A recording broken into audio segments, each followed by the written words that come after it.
Mais uma live. Eu pediria que vocês compartilhassem aí com outras pessoas. Estamos em plena Semana Santa e eu vou falar sobre o Getsemane. 3 verdades sobre o Getsemane. Vamos ler Mateus capítulo 14, versículo 32 ao 41. Mateus, Evangelho segundo escreveu São Mateus, capítulo 14, versículos 32 ao 41.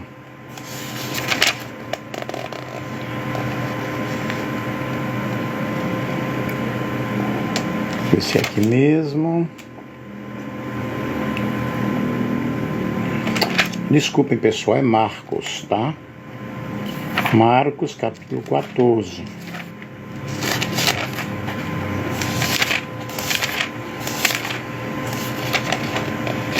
Versículo 32 ao 41. E foram a um lugar chamado Getsemane, e disse aos seus discípulos: assentai-vos aqui enquanto eu oro.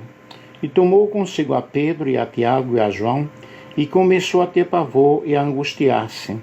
E disse-lhes: a minha alma está profundamente triste até a morte. Fiquei aqui e vigiai. E tendo ido um pouco mais adiante, prostrou-se em terra, e orou para que, se possível, passasse dele aquela hora. E disse: Abba, Pai, todas as coisas te são possíveis. Afasta de mim este cálice. Não seja, porém, o que eu quero, mas o que tu queres. E chegando, achou-os dormindo. E disse a Pedro: Simão, dormes? Não podes vigiar 1 hora? Vigiai e orai, para que não entreis em tentação. O espírito, na verdade, está pronto, mas a carne é fraca. E foi outra vez e orou, dizendo as mesmas palavras. E voltando, achou-os outra vez dormindo, porque os seus olhos estavam pesados e não sabiam o que responder-lhe. E voltou 3ª vez e disse-lhe: dormi agora e descansai. Basta. É chegada a hora. Eis que o Filho do Homem vai ser entregue nas mãos dos pecadores. Levantai-vos, vamos, eis que está perto o que me trai. Como nós estamos na Semana Santa, eu resolvi estar todos os dias falando sobre algum assunto relacionado ao sacrifício de Jesus, à morte de Jesus, à ressurreição de Jesus. Nós vemos aí a oração e a agonia de Cristo no jardim do Getsemane, e os relatos evangélicos, eles transmitiram a situação do local para onde Jesus se retirou, uma vez terminada a última ceia.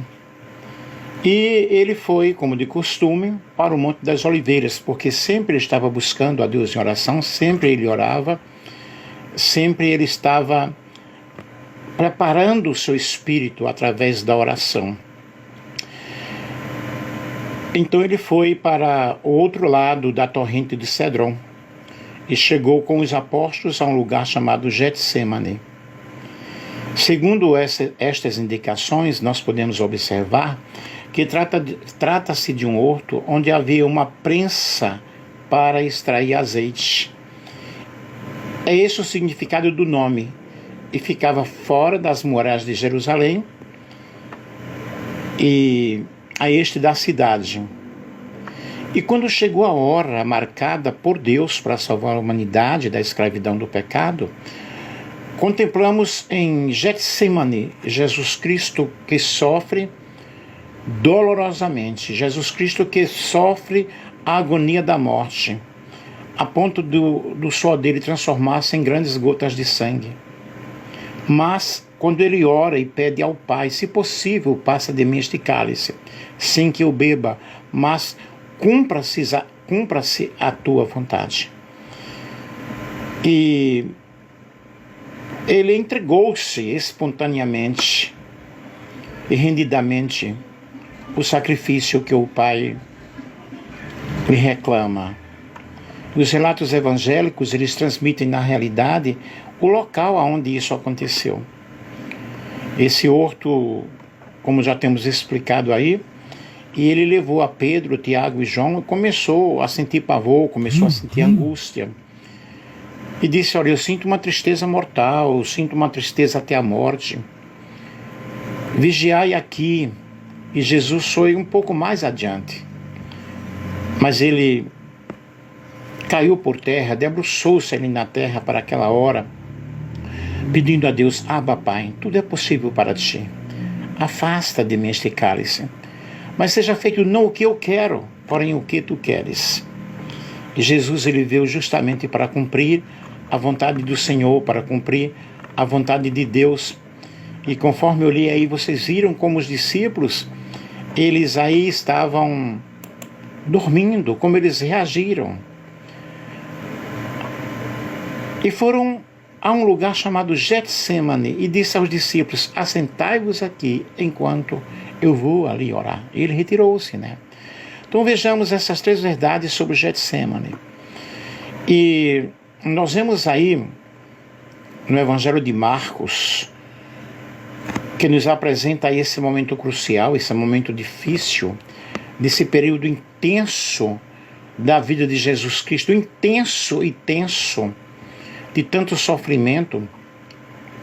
E ao nos unirmos a Jesus e aos seus discípulos, nós encontramos no meio de uma noite turbulenta, de uma noite agitada após a Páscoa, conforme é descrito nos versículos 12 ao 26.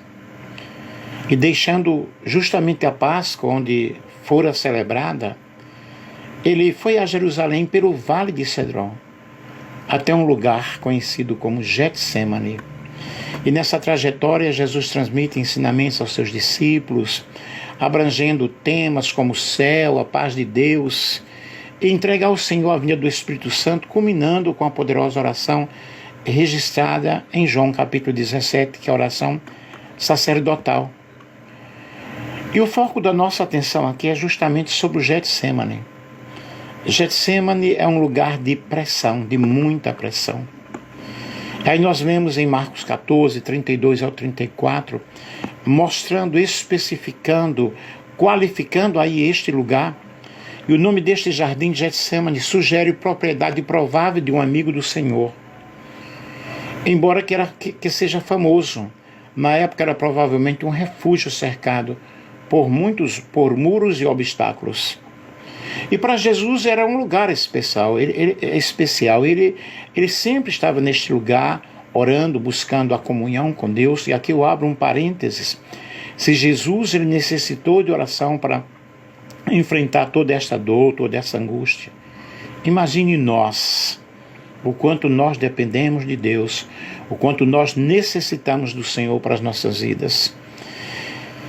E Getsemane em aramaico significa a pressão de azeite, uma alusão às oliveiras e ao processo de extrair azeite sob intensa pressão. E nessa intensa pressão, Jesus ele foi exprimido, Jesus ele foi esmagado. Como cordeiro morto, ele seguiu. Como cordeiro morto não, como cordeiro mudo, ele seguiu e não abriu a sua boca. Era um refúgio frequente para os seus discípulos, um lugar solitário, um lugar de comunhão com Deus, um lugar de oração e abrigo contra os ataques do inimigo. Era um santuário especial, era um local de oração. E aí nós vemos que em aramaico significa a pressão de azeite. O jardim era cheio de plantas de oliveiras, e a remoção do azeite era um processo que envolvia colocar as azeitonas em intensa pressão. Aí nós podemos tirar aí realmente uma lição, que Jesus ele sofreu, ele foi pressionado, ele foi envolvido em um processo de muita dor, de muito sofrimento. E ao chegar em Jesus, deixa 8 discípulos no portão e leva consigo Pedro, Tiago e João, mais para o fundo do jardim. E a escolha desses 3, na realidade, sugere que eles eram líderes e testemunhavam algo significativo em algumas situações e em alguns momentos. Mas nesta noite, Jesus entrou no lagar do azeite. O lagar, ele pisou sozinho.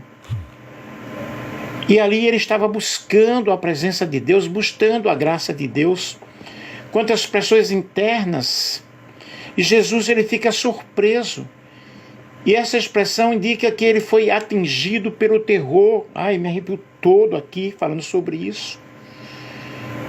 Ao encarar aquela situação, aquela angústia, ele sofreu o peso do meu pecado, dos meus pecados, dos teus pecados.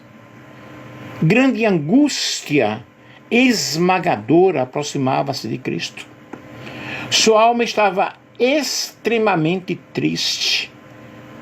Uma tristeza avassaladora, uma tristeza profunda, uma angústia inexplicável. Disse até a morte, indicando que Jesus estava à beira da morte, enquanto orava no Getsemane. Gente, imagine a angústia de Jesus. Nós, quando passamos por um problema, nós ficamos estressados, nós ficamos ansiosos, não dormimos durante a noite. Imagine o nosso Jesus. Quando lemos o relato de Lucas, vemos que durante a oração o suor de Jesus tornou-se grandes gotas de sangue. Lucas capítulo 22 e o versículo 44, vamos ler aqui, depois de Marcos. Lucas capítulo 22 e o versículo 44, pregando aqui esta palavra, trazendo esta mensagem, esta reflexão, e sinto a presença de Deus e sinto-me assim tomado pelo Senhor, tomado pelo Espírito Santo, para trazer para vós esta meditação. Lucas 22, 44, e posto em agonia orava mais intensamente, e o seu suor tornou-se grandes gotas de sangue que corriam até o chão. Vejam que a pressão era muito grande, a tristeza era muito grande, o cansaço.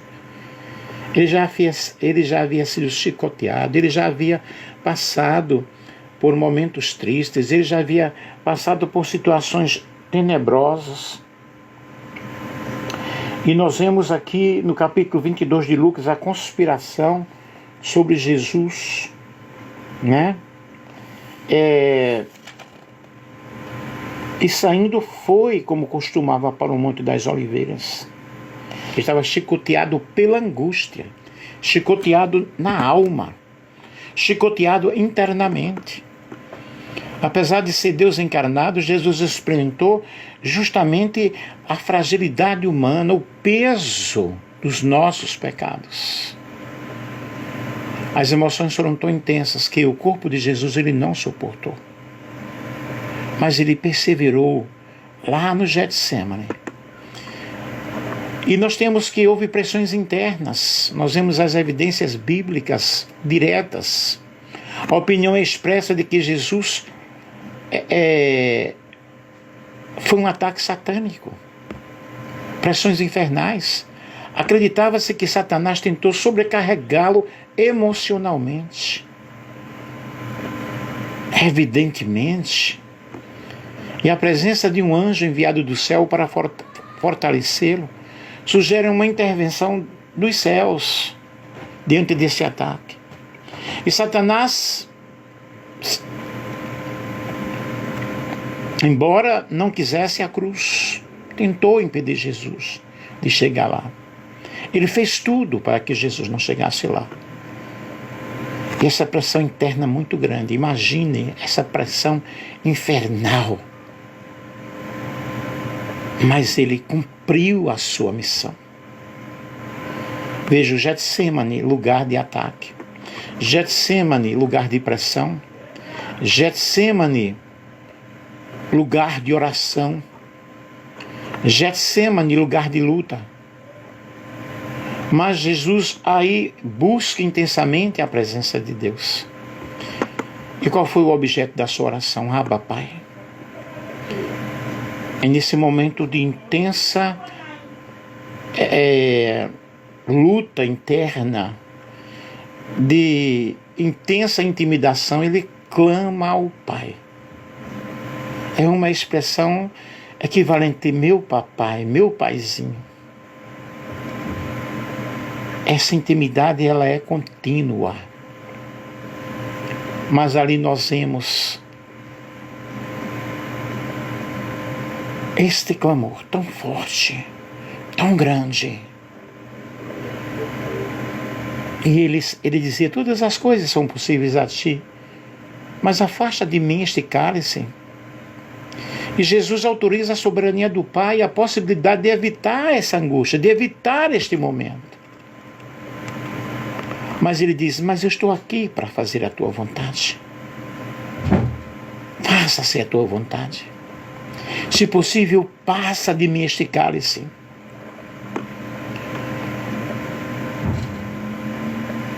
Mas ele não teme a dor física da cruz, mas a ideia de se tornar pecado, ser julgado, abandonado pelo Pai,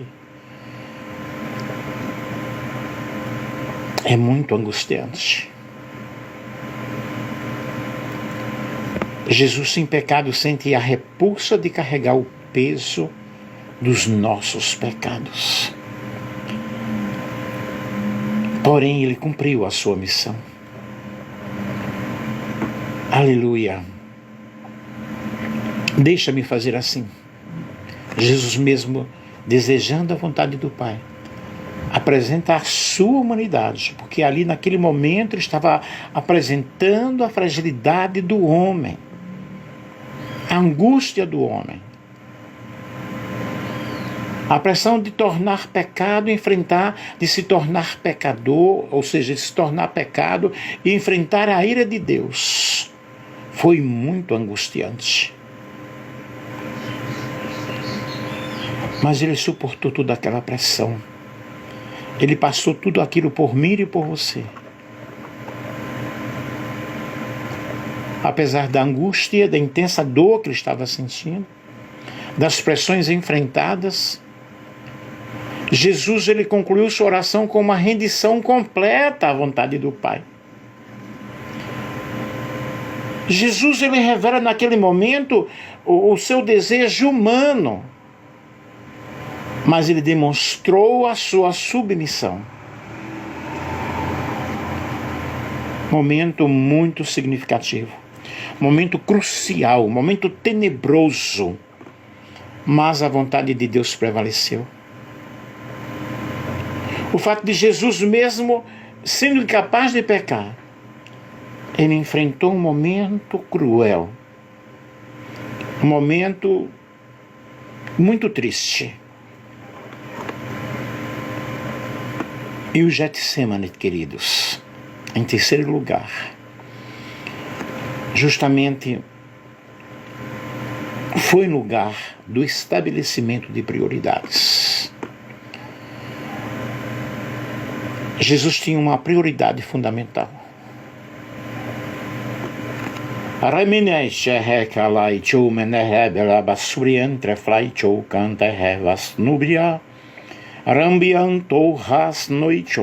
presença de Deus está aqui neste momento. Ele disse aos discípulos uma vez: não sabeis que devo cuidar dos negócios de meu Pai? Lucas 2:49. E depois ele declarou: a minha comida consiste em fazer a vontade daquele que me enviou. Ele, o pão vivo que desceu dos céus, a água que sacia a nossa sede, o caminho, a verdade e a vida. E a cruz do Calvário e a morte de Jesus foi algo muito cruel. Muito cruel. Mas ele veio para consumar completamente o plano do Pai no Calvário. Essa é uma verdade que nós não podemos negar. Enquanto Jesus orava e enfrentava a carga dos nossos pecados, a carga mais pesada que qualquer ser humano poderia carregar, os discípulos estavam dormindo, estavam cansados, mas Jesus estava orando. E a prioridade de Cristo era realmente a realização da vontade de Deus. Lá em Isaías, né? A quem enviarei e quem há de ir por nós? Então disse eu, eis-me aqui, envia-me a mim. Nós estamos cada dia buscando essa presença de Deus, exaltando, glorificando o nome do Senhor nosso Deus por tão grande sacrifício. Jesus chegou à cruz.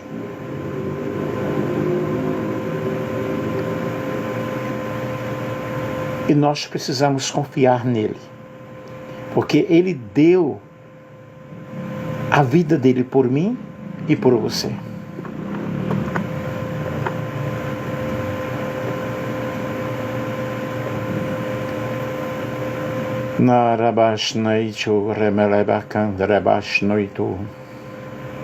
Todos nós pecamos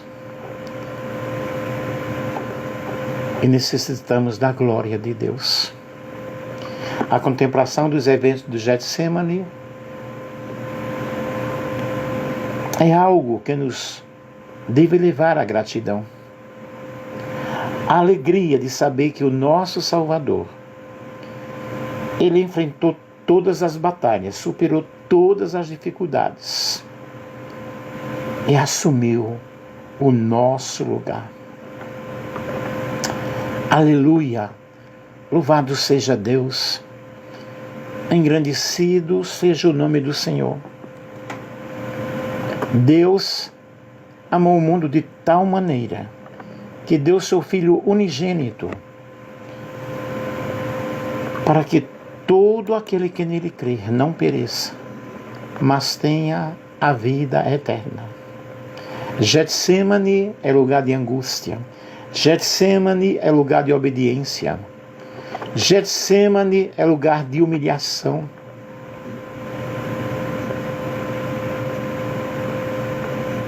Getsemane é lugar de vitória. Agora, sua agonia no Getsemane, Jesus encontrou a força necessária para enfrentar a prisão, para enfrentar o julgamento, a crucificação, os açoites. Getsemane nos lembra que, embora a angústia possa ser parte da jornada, a obediência a Deus nos leva à vitória final. Aleluia! Louvado seja o nome de Jesus. Deixa eu ver se eu encontro aqui uma poesia de acho que é Joia Júnior.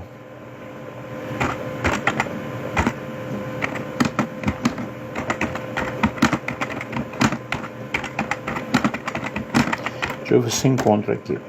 Então, queridos,